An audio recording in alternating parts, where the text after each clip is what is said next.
Hello and welcome to Access Sportsnet Lakers, driven by your Southern California Honda dealers. I'm Chris McGee. The young gentleman down there is big game James Worthy.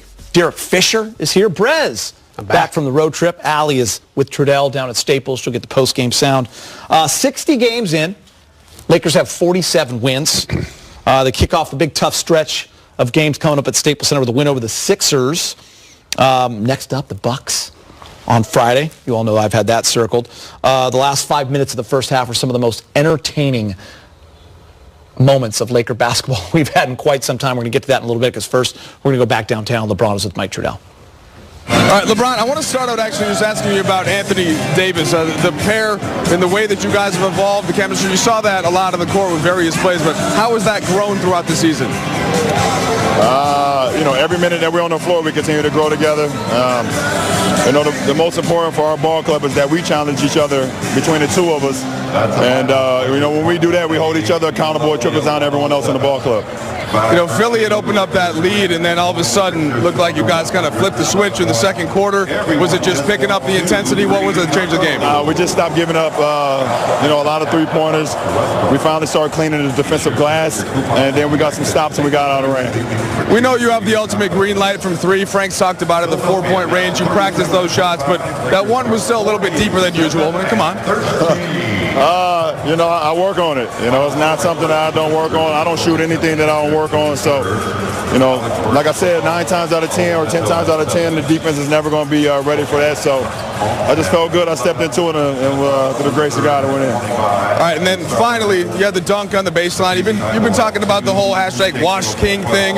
You still like to get up and kiss the sky once in a while. Do you think about anything else there? Nah, it's always fun to be able to have a momentum play, and dunks and threes and, crossovers and things like that throughout the course of a game. A block shot gets the crowd into it. So, I've been fortunate enough in my career to be able to get the crowd on their feet and make plays for my teammates and result in a lot of wins. So hopefully I can continue it. Thanks, LeBron. I appreciate it. All right, guys, LeBron James, spectacular once again, along with AD. Lakers, 120. Yeah, LeBron James and AD once again played like the superstars that they are. Do want to start with what Mike talked about with LeBron. That second quarter, the last 5 minutes. The first half was a little sloppy at times. They came in a little tired. We kind of expected after the trip. But as I mentioned before, some of the most entertaining basketball we've seen in quite some time. They went on about a 25-3 run, James, and dominated on both ends of the floor. Yeah, obviously Philadelphia a little short-handed, a little slow start by the Lakers.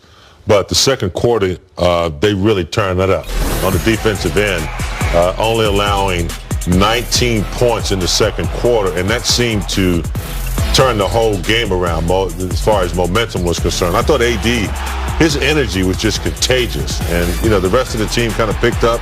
There's Bradley there with some tough defense, and they were able to get out and dominate, in the paint. 62 points in the paint. And the 6 blocks were dominant, but there were so many shots that were altered. When you go in the paint against the Lakers now, you think twice about floaters and layups that you normally would take. So I thought the second quarter defense was key to them getting out and, controlling the game. Yeah, it's all about the defense, I think, for this team.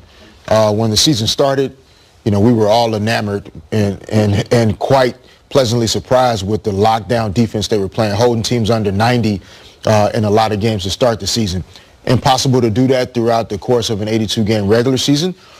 But there's definitely been a little bit of just season slippage when you don't practice as much. Guys are fatigued, injuries, your defense starts to slip. But in that second quarter, you started to see those flashes of just suffocating the opponent. Couldn't get anything happening. Gets the Lakers out in transition where they're difficult to stop. 62 points in the paint tonight. That's really where this team dominates. Don't shoot the threes at high percentages most nights.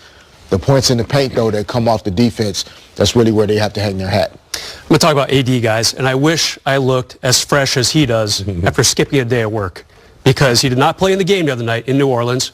He had a little knee injury. He's been having that elbow issue as well. Seems like that day off really did him some good, because tonight he was great everywhere. 37 points, made 4 threes, 4 steals, diving into the seats to come up with a loose ball on defense. I mean, this guy looked so refreshed, and he wasn't that sharp in the Memphis game. And we were kind of talking last week about how he wasn't clicking so much down low in the post. He was having trouble against Boston, kind of getting pushed out of the paint a little bit. But tonight, I mean, you cannot argue with any of these numbers. 13 of 19 overall. That's a fantastic night for him. Yeah, just 37 points on 19 field goal attempts, Brez, and the 4 of 5 from 3. And I agree with you. You saw it in that first half, the way he kind of inserted his will. He had it going on from the get-go. He had a different type of energy. I think that day off helped for sure. And in that second quarter alone, he was 7 for 7 with 18 of his 26 points. He had 2 steals and 2 blocks in that quarter. He was a plus 24 in that second quarter, James. Really an amazing number. Yeah, 7 and 8 from the free throw line. That's what impresses me night in and night out. He continually hits his free throws. You know, you can trust him, down the stretch if he has to go to the line. But I said this earlier. I think he's learning from LeBron. I think. AD was a great player when he was in his former team, but I don't think he really has seen real leadership. LeBron the other night when AD was out of the game, and in previous games when AD's been out, LeBron has stepped up. So I saw a little bit of that tonight in AD, a little bit more physicality, a little bit more, here I am, I'm coming at you. And that's what we're going to need more of. A little bit of pit bull in that tonight, Peter. James, it's crazy when you see that athleticism on display, too, what he was doing those last 5 minutes of the second quarter in terms of the steals, getting down the court so fast, leading fast breaks, and he's a 7-footer. Yeah, I mean, we know he can do it, but I'll go back. He's sitting over there, yeah, and you're watching LeBron do it, and you're seeing a real leader who's done it. And so I think he picked up his tempo a little bit tonight.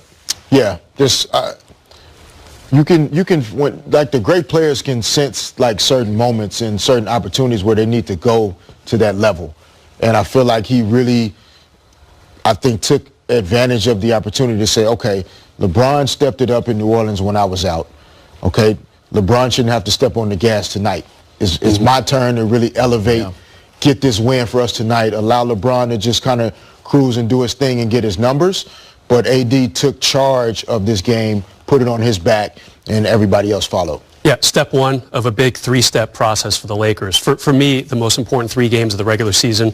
Good job tonight. Undermanned Philly team, so not quite as big as it might have seemed a week or 2 ago. But then you have Milwaukee coming to town Friday. That's going to be fascinating. Lakers did not do well in Milwaukee a few months ago. And of course, the big Clipper game, a Clipper home game on Sunday. So the Lakers, 1/3 the way through, a big I'm really test. looking forward to the next 2 games, and I know you know that. Yeah. Really looking forward to it. How many times have I told you that? All right, let's get you to Staples Center for the highlight. Plant and go. Statue of Liberty extension for the finish. 7-13 after 60 games. Lakers, Anthony Davis, 37 points, 13 rebounds, 4 steals, a couple of blocks. LeBron James had 14 assists. He leads the league. It's looking like he's going to end it that way, too. 22 points, 7 rebounds. Let's head back to Staples Center. Frank Vogel is speaking with Mike Trudell in the media. Hey, Frank, when the energy flipped and the defense and everything picked up in the second quarter, was that just organic, or was there anything specific that you saw lead to the play change? Well, I think we got down, in a game that we know we had to win, that we should win, with the amount of guys that they had out. And, we knew that they gave the Clippers a problem, 2 nights ago. So, I think the fact that we got down and, I think Avery Bradley's defensive tenacity, during that stretch set a tone for the rest of the group to get a lot of deflections. Anthony, on the backside was a little bit of a recipient of us speeding up their offense and, cleaning things up at the rim. And, that was a great stretch for our team, for our season, and, to see us be able to take over a game like that, is always a positive sign. Frank, we've heard some consistent themes this season about encouraging AD to shoot more from the outside, maybe diversifying the place on the court where he gets the ball. Just his total offensive package, what can you say about that tonight? He scores in a variety of ways. He's a threat in a variety of ways, and we are, continuing to wind him up from the three-point line to be aggressive in those situations. And, one of the best plays of the night was, the defender, I think it was Mike Scott, racing out to Anthony after he knocked down 2 threes, and just the lane being wide open, and he goes and tears the rim down. That's that's why we shoot threes with Anthony, to carry that threat. And then he brings gravity to everybody else attacking the paint. And if we can do that and have his length and another 7-footer out there on the defensive end, we can, have our cake and eat it too, so to speak. We have the offensive spacing and we have the defensive length we need, to reach our highest level. So that's an important part. But he was great in every way. He settled, I think, on his first 2 post-ups, and the rest of the night it was about getting to the basket and with his drives too. So just a complete performance, a great performance, and big key to the win. Hey, Coach, when you're playing a team that is missing players, sometimes it seems like maybe the team's playing down to the competition, but I think, could it be more that they may just not have that kind of experience with those players? You as a coach may not know. You may not have coached against Shake Milton in a big role before, something like that. Am I onto something there? Is that reasonable, or is it just... Yeah, there's a lot of factors that go in. It's never an automatic win when you have guys out, and it starts with your human nature of, playing a weakened opponent. It carries on to the fact that the other team is going to have guys in there that, have opportunities that they don't normally have. So they're going to play with great energy and show their skill set. And then, like you alluded to, the familiarity piece is real, and it takes a little while to get accustomed to the guys that you're guarding, that that isn't a 10-year vet that you've been playing. All his strengths, his tendencies and all those types of things. And, we watch tape and we show them tape, of what it looks like, but it sometimes takes a little while, like tonight, to feel out those tendencies. So I think there's something. I want to show you guys this, the Western Conference standings. We had mentioned James, Fish, and Brez. Through 60 games, the Lakers have 47 wins. You look at that loss column, 6 games in front of the Clippers, 7 games in front of the Nuggets, 8 in front of the Rockets. They're going to play the Clippers, the Nuggets coming up here. They're going to play the Jazz. They got the Bucks. So this is a tough little stretch, 5-6 games. But you get through that big game, James, you're looking at winning the West and in a really good spot. Yeah, pretty good time right now. There's next 2 games coming up. They're playing against some playoff teams. It'll be a good time for them to measure themselves before they get ready for the playoffs. We know that they haven't fared well against teams that are some of the best defensive teams in the league. So they still want to, prove to themselves that they can play in those games. They had some tough schedule, travel. I know they had some injuries. But still, they want to be able to compete against some of the better teams coming up in the schedule. Yeah, great opportunity to see where this team is right now. You don't want to peak too early. So I don't think it's about, must-win type of situations against some of these teams. But I do believe you want to learn more about yourself. And then also, like Coach Frank was just saying, some of the tendencies and certain things that'll come back out when you play certain opponents later.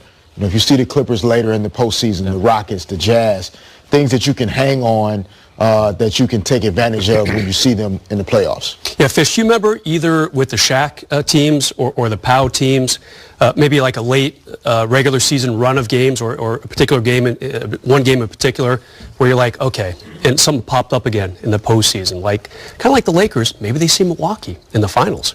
So when they play them in a few days, there's certain things you need to look for, certain things you want to hide. How do you play this type of situation? Yeah, most of our teams, we kept it pretty vanilla during the regular season. Phil really believed in, just doing the basic things really well. We saved a lot of our specials, our counters, certain things that we would do in the postseason. We didn't do those things in the regular season matchups.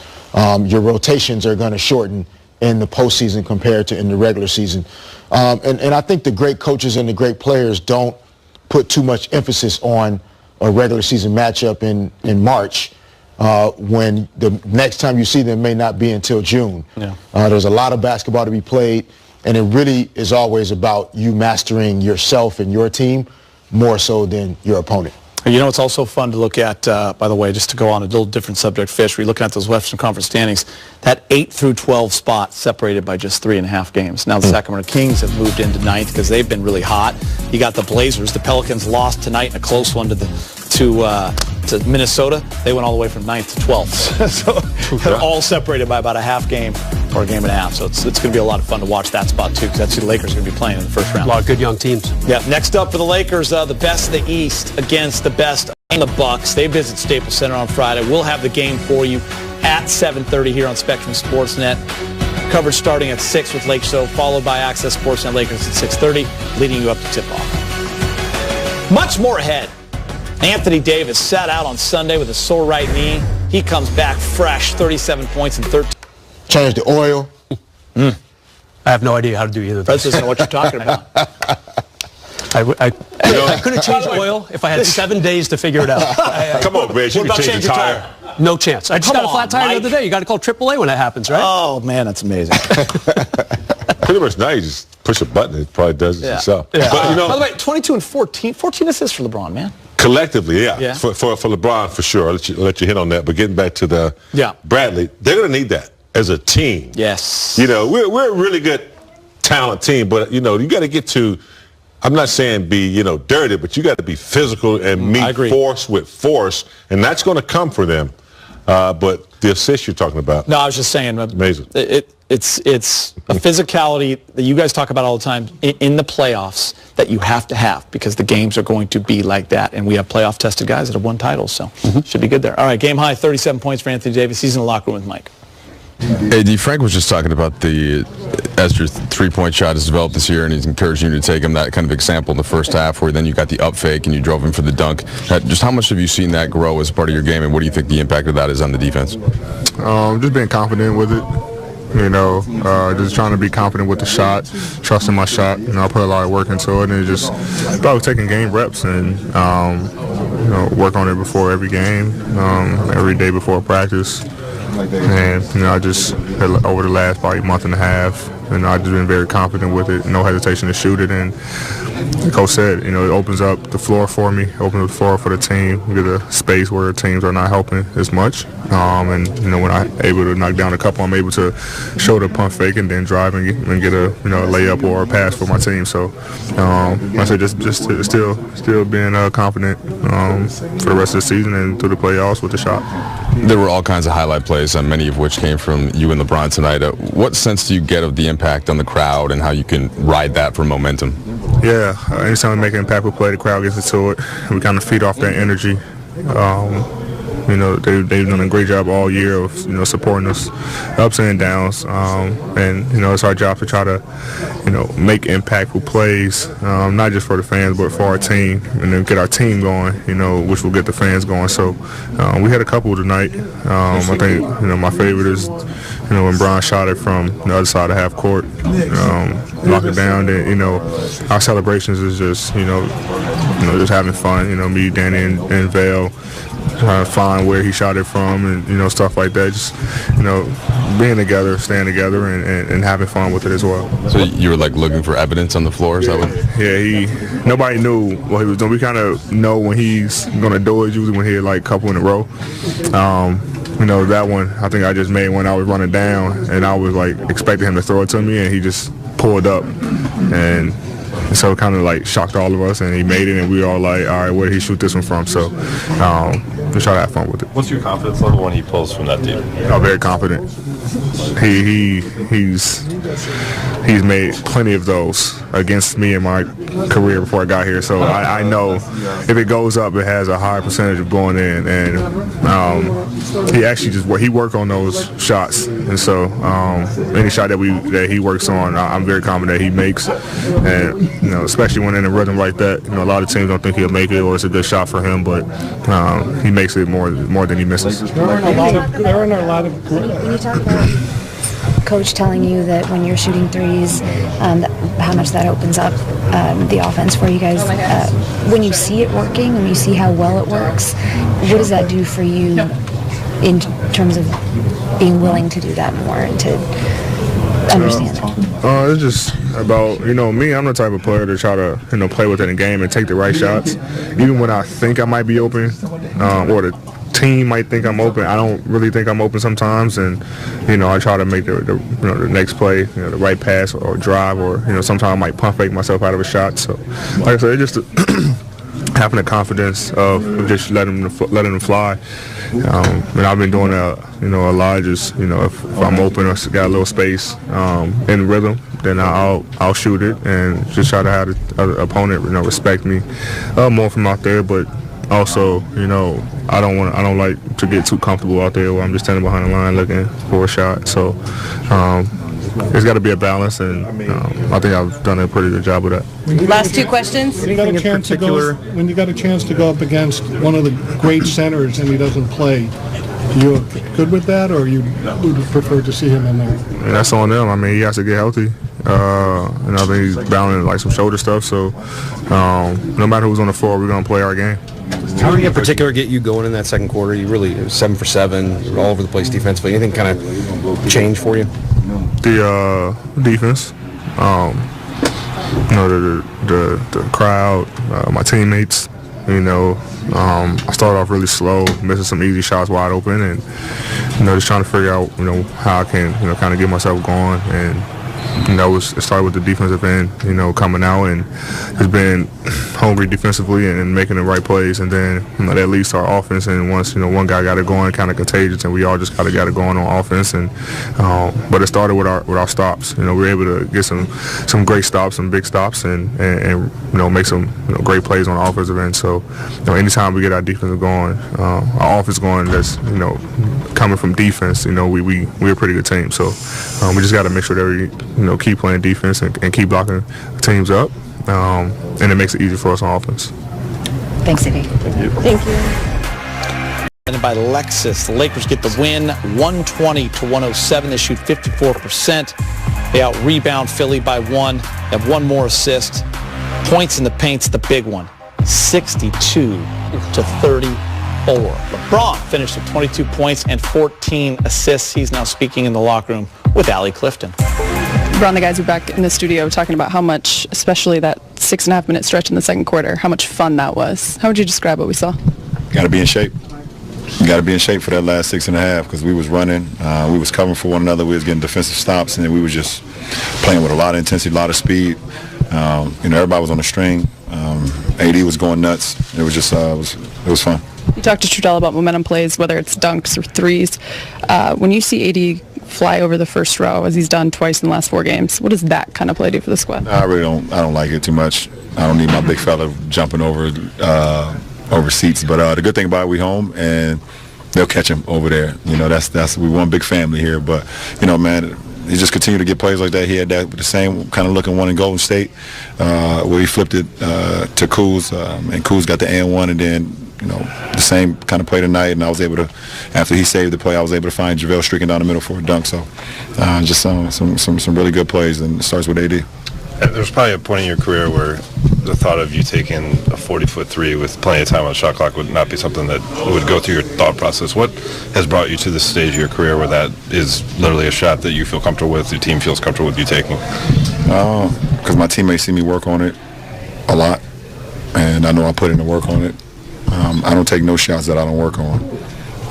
I've never done it in my career, and you know, so you know, I feel like, you know, I work on it, and I trust my mechanics, and I'm able to, you know, let it fly with confidence, no matter what's going on in the shot clock. Was there a moment in your career, or like in the recent history of the game, where a light bulb went off for you that could be a credible shot in the NBA? No, I don't know. Obviously the game is, you know, plays so much, you know, at the three-point line and beyond. You know, so I just think for me personally, just want to continue to have a growth mindset. However the game is changing, being able to change my game and also still be true to who I am at the same time. So I'm just not trying to have any weaknesses. When you're, what are the factors that go into you deciding whether or not to take a shot from out there? I don't know. It just happens. It's just a feel. It's just a feel thing. It's just a feel thing.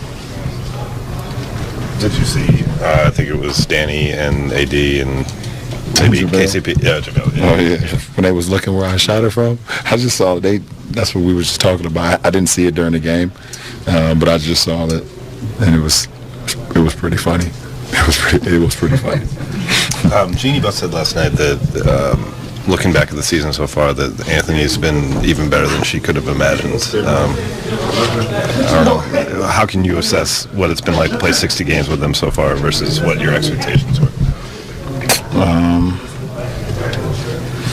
it's everything I expected and more. And that's why I wanted him here.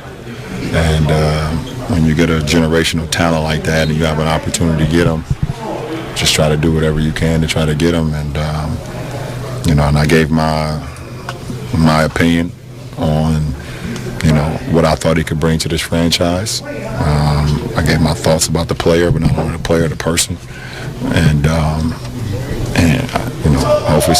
hopefully they took my advice to heart. And obviously, ultimately, they made the decision to, do what we did in the off season. But I mean, it's no surprise to me. I already knew how incredible the guy is. He had 50 in the All-Star game. I just 30s, 20s, 40s, and 20s he had when he was with the Pelicans, and just doing the things that he was doing. It was just like, at that size, there's not too many guys done that in this league.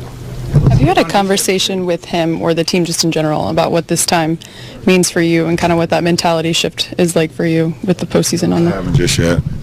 It's coming though, but they've seen my mentality as far as the way I'm approaching these games, and my demeanor has shifted a little bit.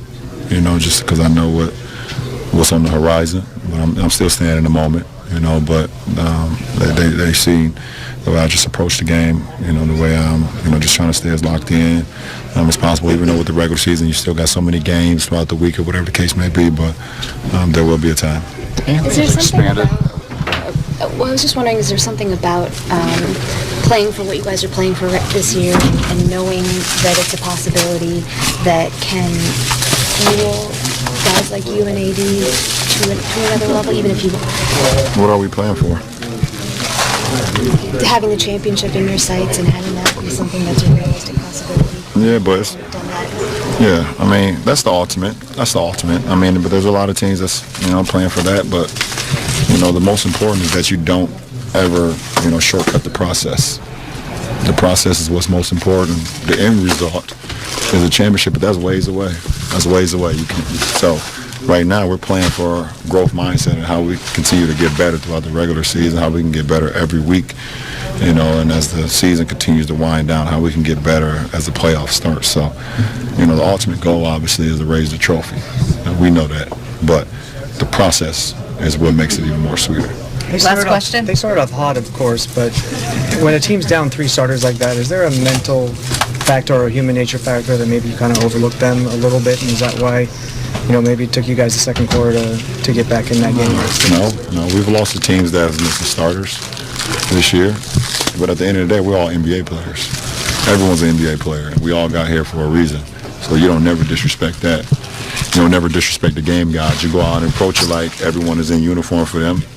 They're a very good team, no matter what. So, no, they were playing well, and but that's why it's a 48-minute game, and each possession has its own challenge, and just try to get better as the game go on, and we did that. Thanks, sir.